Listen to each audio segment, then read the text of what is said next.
Well, about 2 days now, Nigeria will celebrate its 61st independence anniversary, and the reality of the moment hasn't left many with anything but hope. Hope for a better Nigeria, for a greater Nigeria, and for a truly united country is the new song, because along religious, tribal, and ethnic divides, the country is finding it extremely difficult to become one. As yet another independence anniversary inches closer, it's a good time for Nigeria and Nigerians to reflect on the nation where it currently stands, where it's coming from, and of course, where it's headed. Welcome to Village Square Africa. I'm Sulaiman.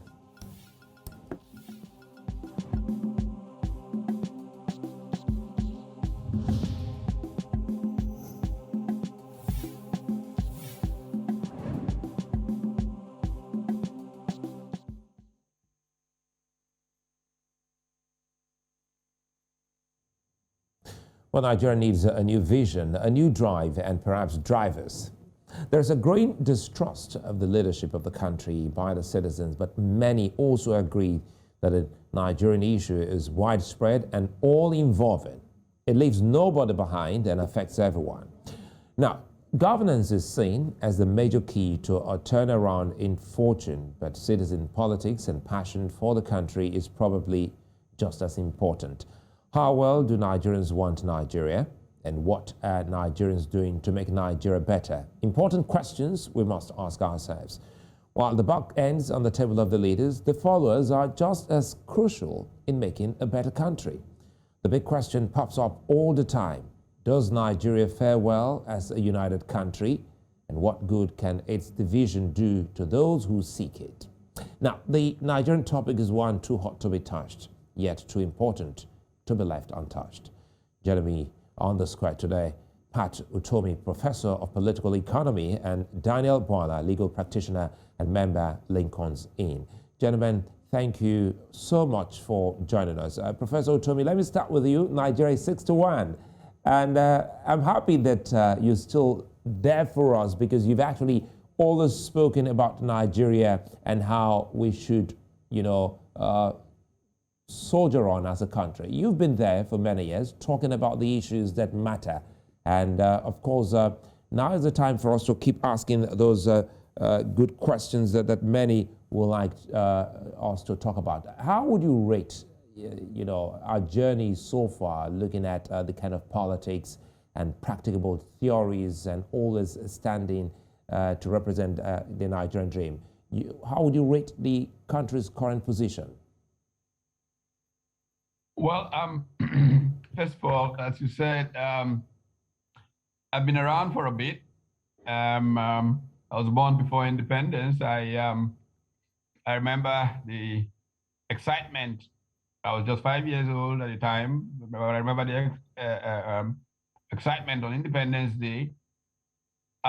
We've had a journey that has been somewhat promising, very promising at some stages, and significantly challenged at other stages. But I think that if you really, truly want to understand how we came to be what we are, who we are, one has to look at influences from without and from within. In the early days, Nigeria's struggle was between young, well-educated people who wanted a divorce from the colonial past. And so one of the first real struggles in Nigeria was against the Anglo Defense Pact. Undergraduates at the University of Ibadan, as it was essentially at that time, who have now become men in their 80s, people like Felix Ohiwere and others, went protesting. And their protest was strong enough that the Anglo-Nigeria Defense Pact was abrogated. From there, we went on to deal with the complexity of what was a productive phenomenon in a manner of speaking, but a divisive one in another manner of speaking, which is a phenomenon that American scholars Howard Wolpe and Robert Belson more or less described as competitive communalism. that is the competition between ethnic nationality groups, then based on regional lines, on who will most bring progress to their people. This led to competition first around education, when Western Nigeria declared free education. Eastern Nigeria sought to follow. Didn't really have the resources as the West had, but creatively worked its way around its limited resources, bringing together in a collaborative form the communities, the missionaries, and the regional government to experience a remarkable leapfrog in education that put Eastern Nigeria up there. And then, of course, industrialization. Industrialization was one that we actually need to do some more studying of how Nigeria's early industrialization took place that got us way ahead of the South Koreas of this world and co in industrialization by the time of independence between 1950, 56, 57, and 1960, as Dr. Pius Okibo, who was the first economic advisor to the Prime Minister of Nigeria, documents pretty well in his book on Nigerian public accounts, and of course in the many conversations that I had with him before he passed. The regional governments, which had accumulated reserves from cash crops in the accounts in London, drew down all those resources to invest in creating industrial estates, in creating agricultural estates that marked the beginning of Nigeria's economic growth season, just as self-government came. But all of this took a sad dip as oil came on ascendancy. A civil war was fought, partly around oil. People never quite tell the story completely, but part of the reason Nigeria fought that civil war was around oil.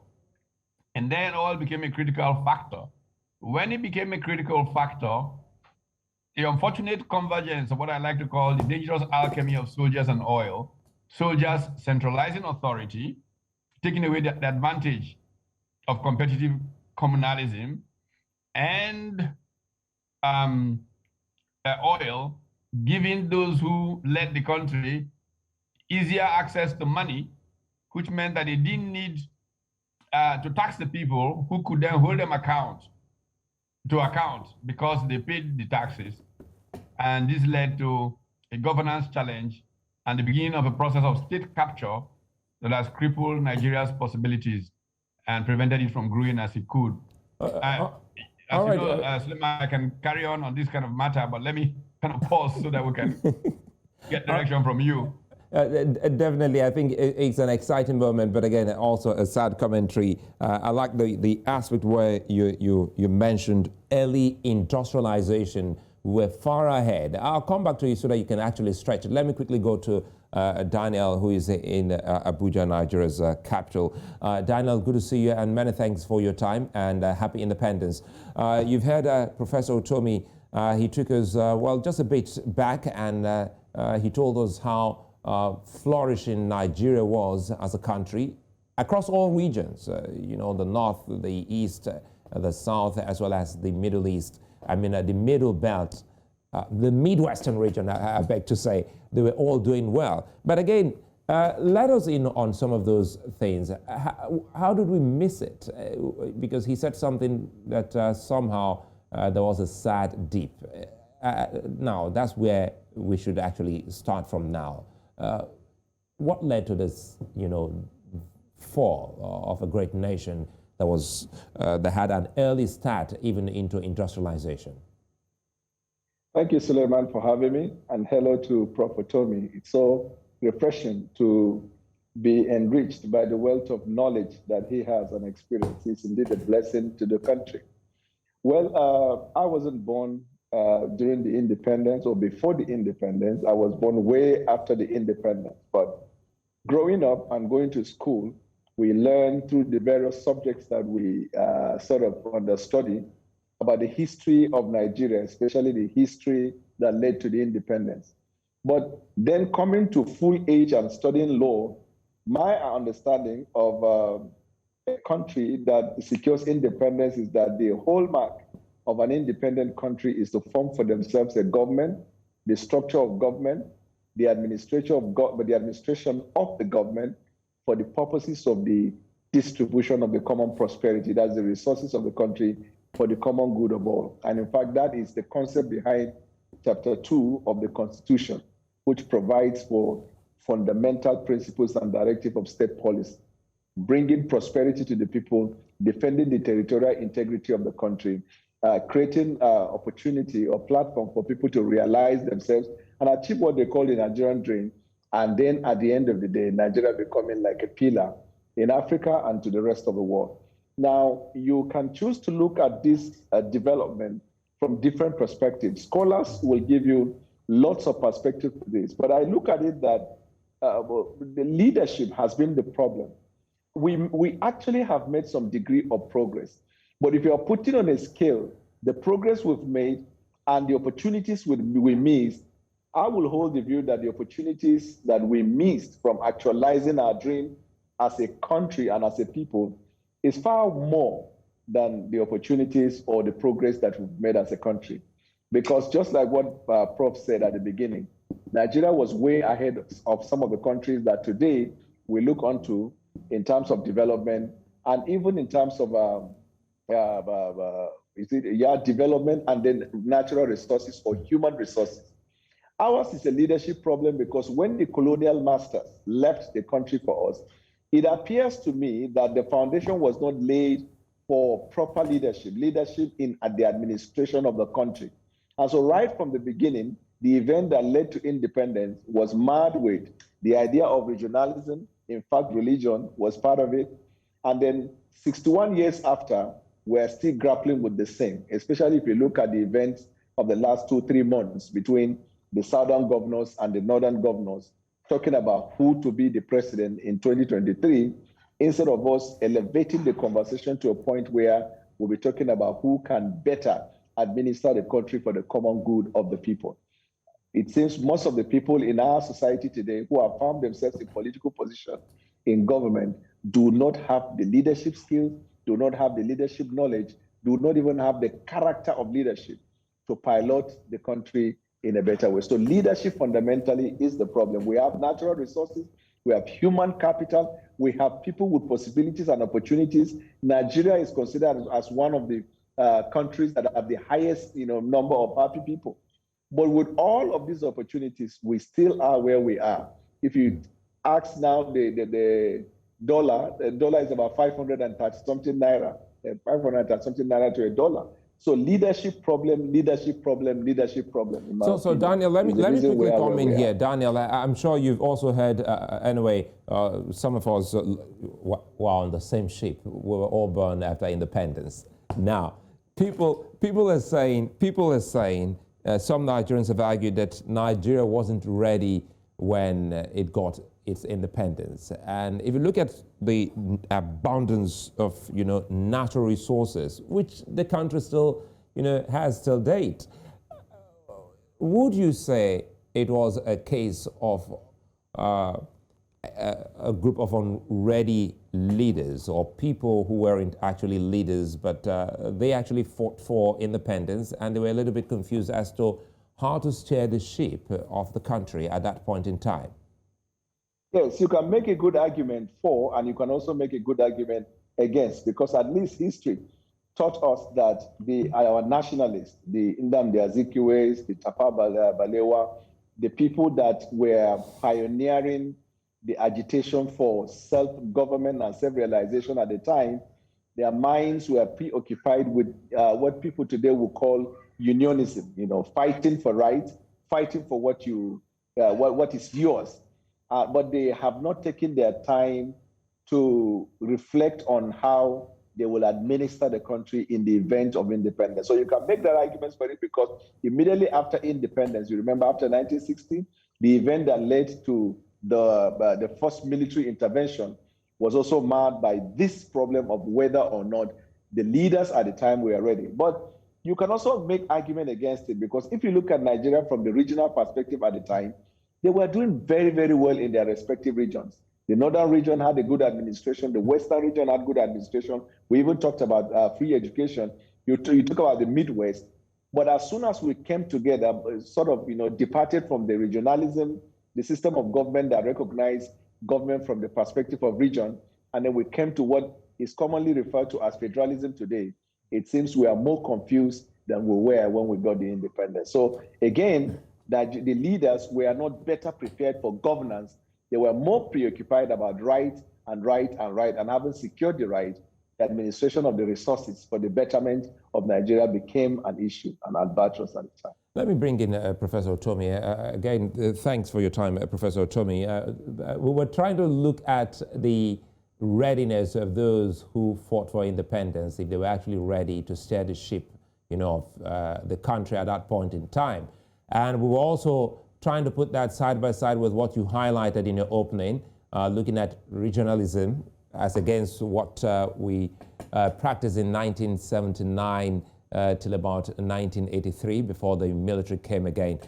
Is it a case of the style of democracy, of government that Nigeria has been practicing, or the people, the leaders? Well, the truth of the matter is that there is some strength and there are weaknesses with either system. What matters the most is the commitment of political actors to make that system work.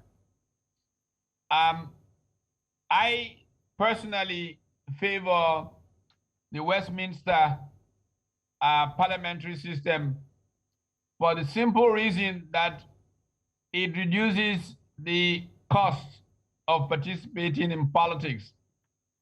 Part of what a presidential system has done to Nigeria has made politics very, very corrupt and corrupting.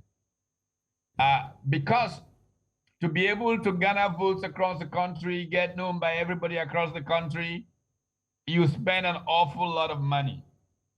And in truth, people don't really still get to know you well anyway.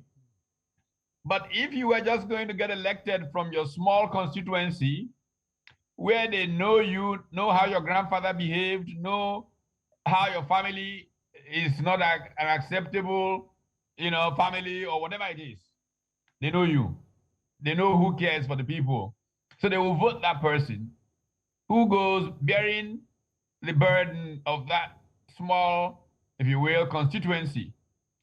But then when they get together with peers from around the country, they're able to evaluate one another, and the peers will select the best amongst them to lead them as prime minister. Now, many of the people who come through a presidential system do not have that opportunity to be selected by those who know better. They are just voted for, you get a bunch of people who don't understand what the process is about and raise some sentiment. And that's why it's very quick to run to ethnicity, to run to religion and those kinds of things. And so you elect this person out of emotion, and then the person gets there and leadership is a disaster. So I think that I favor is Westminster parliamentary system, but it does not mean that a good person that comes out of a presidential system will not do a good job. It is possible to do a good job out of a presidential system. I, however, personally favor the parliamentary system. Now, the rationale for turning to the presidential system after the Republic was that a president gets voted for across the country, therefore owes his being in office to everybody, and so treats everybody equally, is not partial. But I ask you, compare the kinds of people who have run Nigeria as president in our recent history. Wouldn't you have preferred a Bwala type of organization? Was Bwala not more nationalistic than, say, Muhammadu Buhari? I think that is very clear. That, so the logic of the 1979 remake that favored the presidential system has not been borne out by experience. The a prime minister that we had before that was more of a nationalist than I guess many, more responsible to all of Nigeria than many of the ones who have come since him. I mean, Shagari was a pretty much in the mold of a Balewa, but some of the others are far from being national leaders, even though they came out of a presidential system. They seem to get more and more parochial by the day, actually. So before I go to Daniel, I want to stay with you, Professor Utomi, quickly here. Now you have mentioned President Shehu Shagari. Tell us how it was then. For some Nigerians, they may not know that you worked closely with President Shehu Shagari as a very young Nigerian at that point in time. Tell us how, when you say it was more like a hybrid of the, system of government as seen in the during the time of Balewa, what were those similarities or those key attributes you saw in the presidency, specifically even in the president, Shehu Shagari, at that point in time, that you thought modern-day Nigerian leaders should emulate?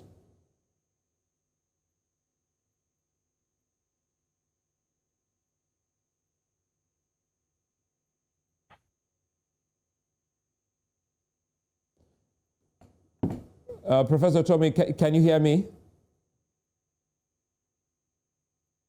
Sorry, Suleiman, were you addressing me? Yes, I decided to stay back with you. I wanted you because you worked closely with the former president Shehu Shagari at that time as a very young Nigerian.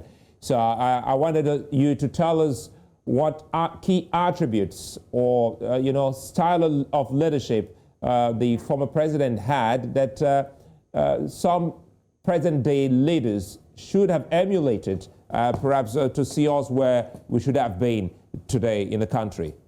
Yeah, I think Professor Utomi has a little bit of glitch in that audio connection to Professor Utomi. We hope that will be sorted. For some Nigerians, as a young Nigerian, Professor Utomi worked closely with President Shagari, so we wanted to hear from him how it was like working with Shehu Shagari. The theme of Nigeria's independence, 61st independence, is unity, and it's very key here. We'll start talking about that.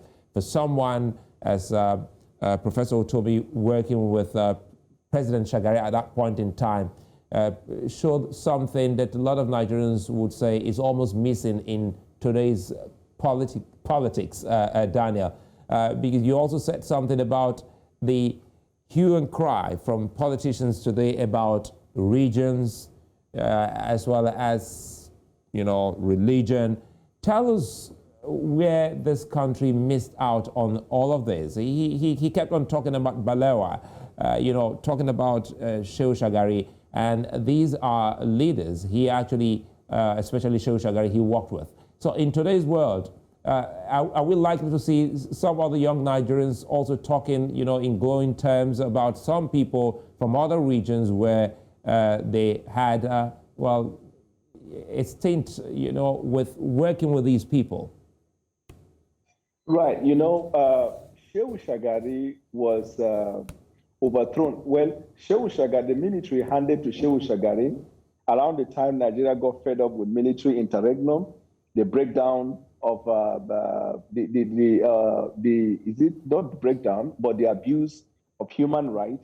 And so the cry for a democratic government brought about the government of Shehu Shagari. So the Nigerian people received that with excitement.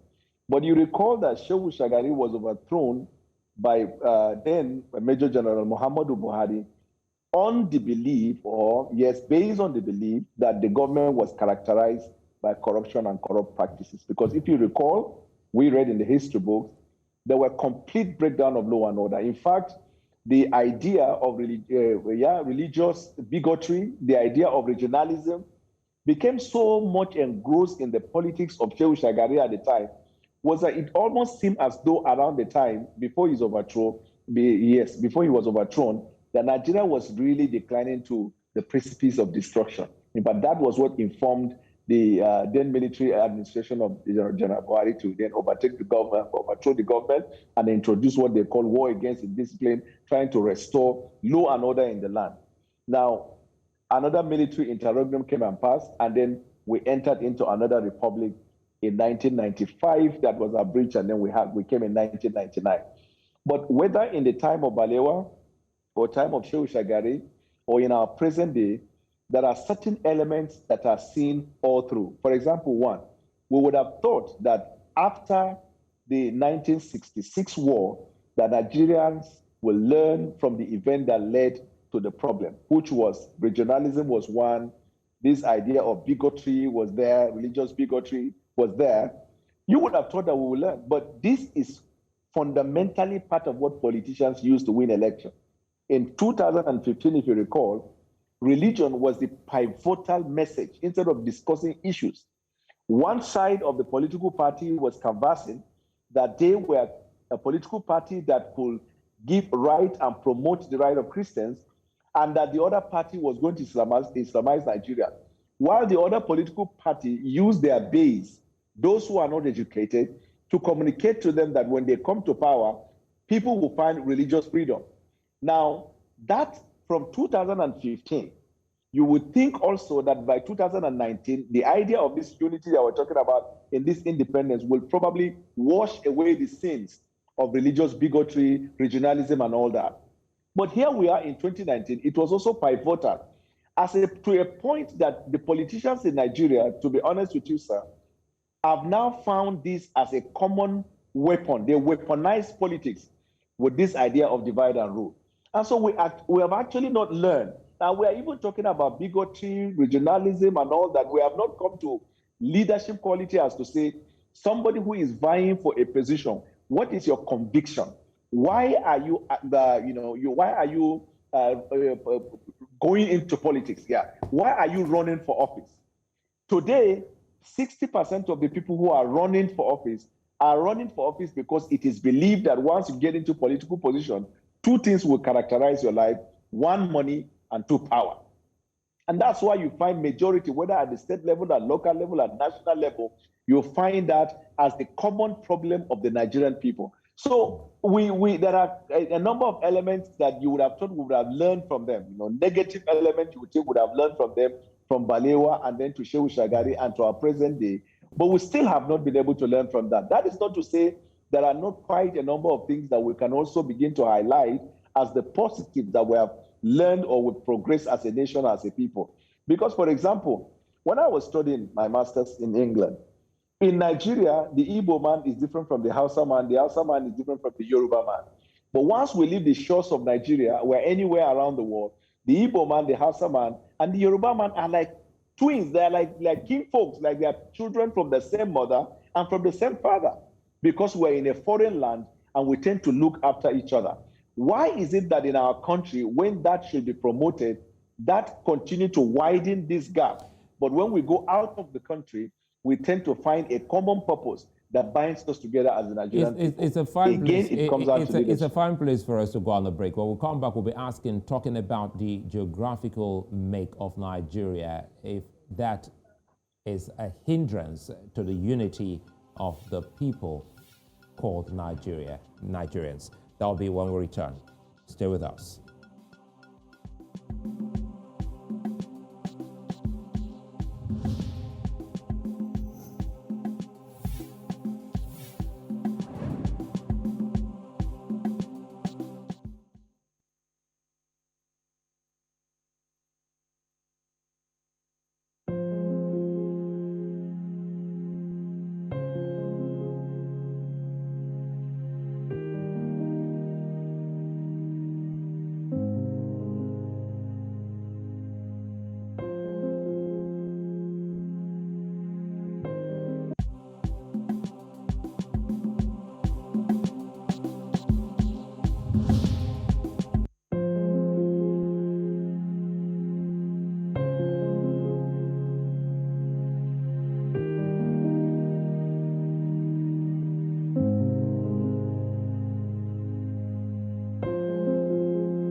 Well, independence is not just a tag, but a position that should show in a country's dealings and affairs. Nigeria needs to leave its manhole dug by its own. Years after the end of colonialism, Nigeria must leave its past behind, learn from those experiences and progress in tandem with the enormity of its blessings. The issues are core, crucial, important, but not totally exclusive. We can learn from the rest of the world.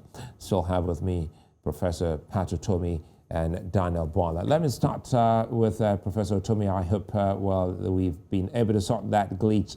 We're looking at the theme of Nigeria's 61st independence, called unity. You've been around, you've gone round, and we've seen your friendship cuts across the length and breadth of Nigeria, irrespective of tribe and religion. You have friends. You worked with the former president closely, Shehu Shagari. At what point did Nigeria miss it to the extent that at any given election year, the issues of tribes and religion are sold to the people by politicians just to get votes? Well, I think that, these things are matters of degree. Politicians were very savvy, to my mind, in the 50s and 60s. So that even though, like in many of these places, there were, issues of ethnic groups getting to know each other better, identity politics, but the leaders were clever enough to manage these things. They had different approaches. For example, the major distinction between the approach of Chief Obafemi Awolowo and Dr. Nnamdi Azikiwe was Dr. Azikiwe says, look, let's forget all our differences so we can be one. And in a manner of speaking, both the Premier of Northern Region and the Premier of Western Region, Chief Awolowo, said, no, let's understand our differences so that we can work well together. And both were right. And in a manner of speaking, the American influence on Azikiwe may have made him prefer a melting pot approach. But it was important, like Chief Awolowo said, and in many ways the Sardauna said, let's basically understand how we're different and plot a way that will recognize these differences going forward. Now, this resulted in the Constitution that led us to independence. And this is why we had a federal constitution in which different regions could pay more attention to their local nuances and still everybody work together well to build a Nigerian federation. Obviously, the competition touched off some sore things, and a group of young officers in too much of a hurry, in my view, wanted to stop those things that were going wrong and then got us into a deeper mess with military rule. Now, a very, very important point about the juncture at which things went really, really south or bad. When the military finally upped and decided to run in 1998, groups that I was very, very, very much part of, like the concerned professionals, can claim to have been central to why the military decided eventually that they'd had enough. People asked us at that time if we were not going to found a political party and take over the country and govern with all the ideas that we had been sharing. Now, in the main, most of the members of my group said, look, we are professionals and we call ourselves concerned professionals. It was a civil society intervention, which is a duty of civil society. And let's let the politicians who know how to talk with one another and negotiate things take power and run the country. And we voted to do that. That meeting took place in my office in 1998. I recall very clearly after the meeting outside my office on Idowu Taylor in Victoria Island, Donald Duke said to me, well, you guys say you don't want to participate I'm going to go back and organize. And with two other friends, they took over Cross River. I mean, imagine that all of us had thought the same way. Nigeria will not be the mess that it is today. But we said, let's yield. And we thought that the followers of the Sadauna, the followers of the Awolowas would come in, and with the understanding that they had, which the military breached, would walk back the country on the path of growth, development, brotherhood, and all of that.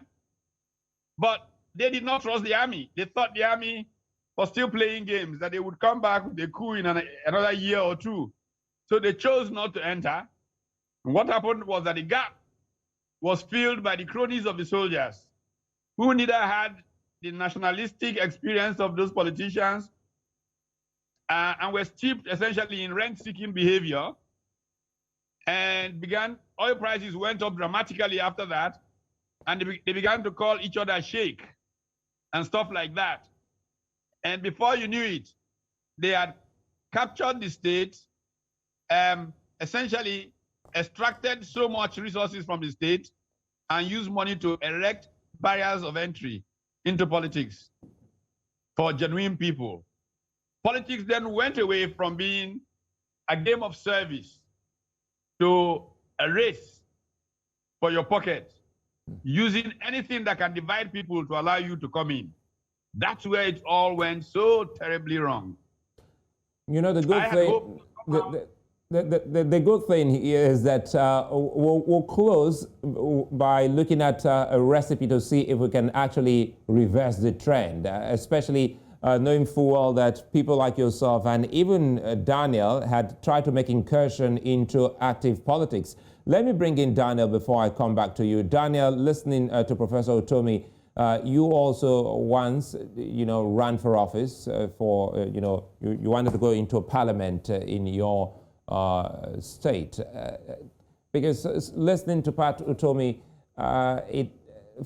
for a lot of Nigerians, one key thing is how to reverse the trend, how to get, a hold of the nation back from those who have sort of hijacked the process and make it, as you also said, look like the whole essence of coming into politics is for self instead of, for the people. What was your experience like, and how can we change the course as Nigeria moves towards the next political, dispensation in 2023? Right. So what Prof said that struck me, we say when they create barriers of entry. That is, in fact, what is happening in politics in Nigeria today.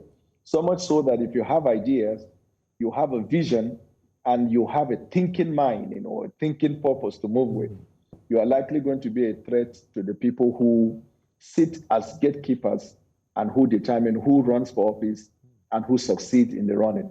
I remember in the build-up to the 1999 election, if my memory serves me right, once or twice I've met with Professor Pat Utomi in the office of the former national chairman of APC. And at around the time when we were having this conversation, as a matter of fact, I was running in Southern Borno when I was asked to come to the federal capital and run because we wanted a unified figure, within the federal capital to push this agenda. I traveled as far as to the United States to have a sit down with a senator to get an idea about community organizing and how you can bring about change in the political process.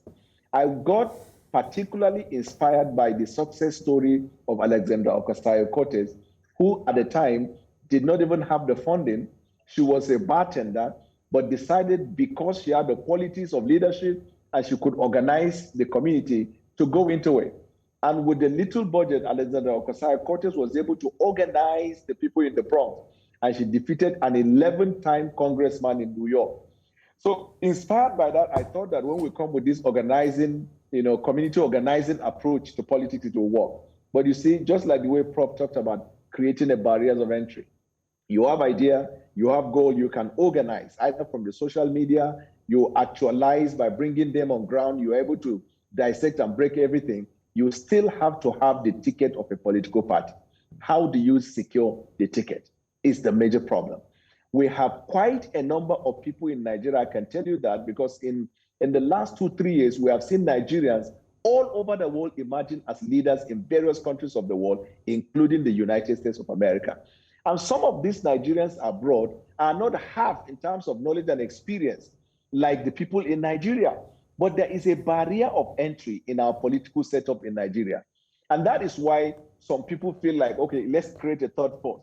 I hold a different view from that. My view is, let us flood these existing political parties and disrupt it. So there is a need for the disruption of the status quo in order to open up this barrier so that people of vision can find themselves into political places in this government. How to get the ticket is number one. When you have created a political platform, if you can't get a ticket from, let's say, a very strong political party, you now join up with a party that is not very strong, and you secure the ticket. Your next devil is political participation that will lead to the election. What is the strength of the electoral process in Nigeria? And permit me to say this before you move to Prof, that we recently, I even indict the media. The media have not helped matters because every year as they talk about emerging issues and how to take over, how to change the course of Nigeria, they recycle the same old politicians who have offered nothing in the last 15, 20 years in Nigeria. They do not give the required coverage to people who have ideas, people who have goals, and people who can push the agenda forward. Maybe because these individuals do not have the funding to be able to pay for advertorial in established mainstream media. But the media can help, like the way in the Western world, the media guide this generation into the next level. By the time we begin to focus on people with vision, people with dreams, people with ideas, and how politics can be broken to a point where the average man will understand that, look, if this is my choice can get to the position of authority, we'll change the entire course. But the barriers of entry is the major problem we're facing today. Let me come back to Prof. Listening to Daniel, Professor Utomi, you've tried to see how much you can pull off this barrier. You're doing something at a center of value for leadership, and also you've also gone into media, or changing the conversation, having a discussion, weekly conversation with a lot of people, and seeing how you can create awareness and sort of make people create a kind of movement so that they can pull off these barriers.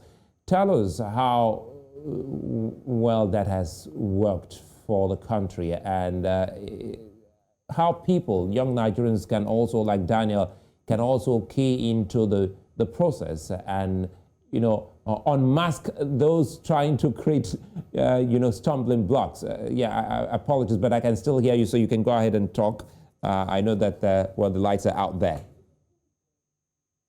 Yeah, sorry, the usual thing has happened, but you see what we have been dealing with in Nigeria is a scenario where the people feel powerless in the face of state capture and abuse of process. In politics, we say the key is organization. Organize, organize, and organize. But you see,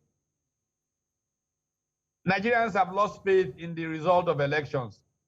They don't actually believe that election outcomes reflect their voting or the wish of people. That's why you see fewer and fewer and fewer people voting. Really, less than 10 million people actually vote in a country ostensibly of 200 million people. And these are organized people. In fact, I would dare to say that 70% of those votes are even manufactured. So there needs to be a civil society reawakening, a recognition that Nigeria is not a democracy, it's a make-believe nominal democracy in which state capture has made politics a coup by other means. The elections are coups by other means.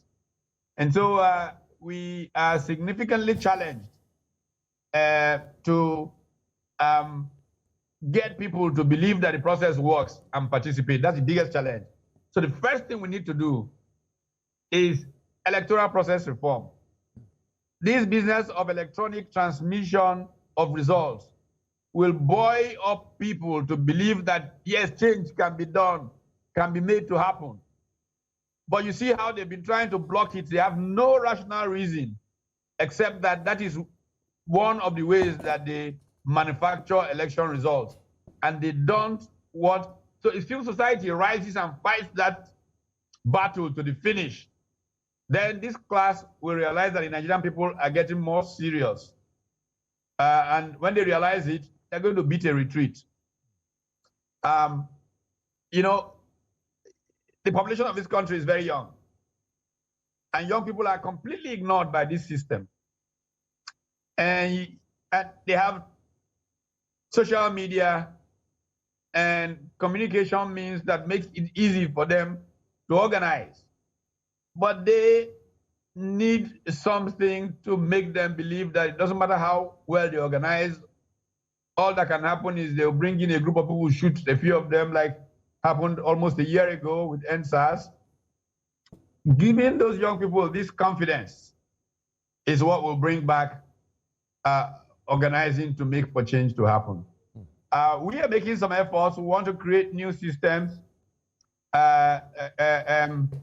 design certain reforms that should go through all political parties, even create new political parties that have a true vision, national strategy, and all of those that can excite young people, just for the sake of their gaining new confidence and participating in the system.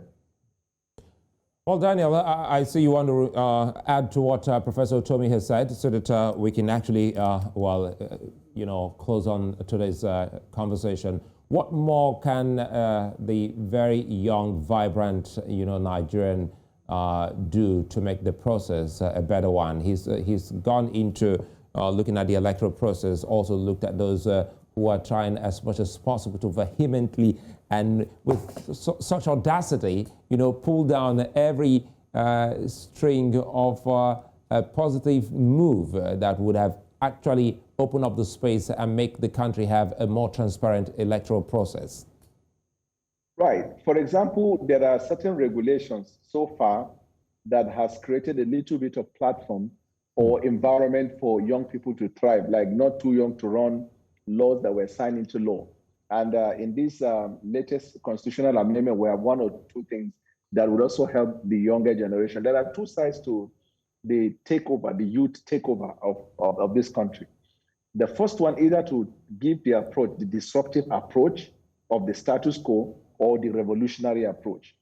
The revolutionary approach means young people like the NSAS, if you can organize, then you form a political party or join a political party that will be known as a political party for the movement of the young people. So you create a party, like a movement, culminating into a party, and then you move on from there. The problem with the revolutionary approach is that you still have to follow certain regulations, and these people can create so much of the barriers of entry into political participation if you come from that perspective.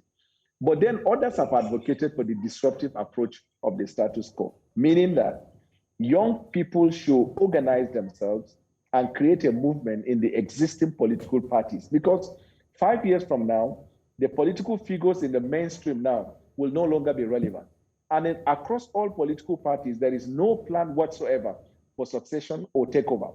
Some of these politicians have even planned that they will die in political office or in the political process. So the disruptive approach is the most effective because you have an established political party with a base around the country, but all you do is that you organize yourself. Like, for example, in APC, there is a movement that has commenced in the youth movement for a takeover. I know that the beginning of this program is not as much successful as it is expected, but this is the foundation. You can imagine if you have young people across all political parties coming in their throats and building a movement and disrupting that, then that approach, in my view, is going to cause a forceful takeover of power and responsibility, more than just power, but responsibility to lead. Because to be honest, our young generation, our people are not short of ideas. They have ideas for governance. They have succeeded in entrepreneurship. They have succeeded in sports and music. They have succeeded in their vocation and career. What makes you think they cannot succeed in government? So these two approaches, which one is the most effective, is what will continue to dominate conversation in the coming days. Let me see if I can do this in a minute before I go with Professor Utomi. And it has to do with your center. You know, we have seen some vibrant Nigerians you've been able to churn out from the center. And one of those fine stars, Taiwo Akerele, who was the chief of staff to the governor of Edo State. Tell us quickly, because we're trying to look at the leadership recruitment process, what more can people like yourself do to helping young Nigerians by grooming them? Yeah, well, thank you. If I'm just going to offer a model that I try to study very closely from about 130 years ago in England, laissez-faire economics, a dominant establishment, people who think were, actually frightened that they would be the state's power, the power establishment will come against them. And they used to meet in the back of beer parlors, poets, people like that. And they were thinking of a strategy to use to challenge this establishment. And they remembered a Roman general from millennia before, who, looking at the power of Hannibal of Carthage, and knew they could not confront him face to face.